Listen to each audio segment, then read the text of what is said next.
একজন ফকির একটা কুকুরকে বলল, কুকুর, তোর 3টি অভ্যাস খুব খারাপ। কুকুর বলল, সেই খারাপ অভ্যাসগুলো কি কি?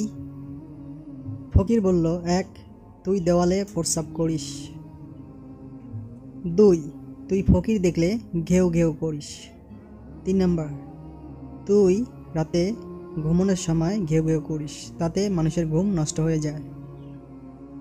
ফকিরের এই কথা শুনে কুকুরটি উত্তর দিয়ে বলল, 1, আমি জমিনে প্রস্রাব করি না, কারণ আল্লাহর কোনো বান্দা এই জমিনে বসে আল্লাহকে সেজদা করে।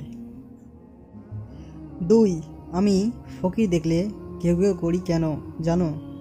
তারা আল্লাহর কাছে না চেয়ে মানুষের কাছে চায়, এই কারণে ঘেউ ঘেউ করি। 3, আমি রাতে ঘেউ ঘেউ করে মানুষের ঘুম এমনিভাবে নষ্ট করি, কারণ যে মানুষ গুনাহ করে রাতে ভালোভাবে ঘুমায় তারা আল্লাহর কাছে মাপ চাইবে কখন, এর জন্য আমি তাদেরকে বুঝিয়ে দেই, কিন্তু তারা বোঝে না।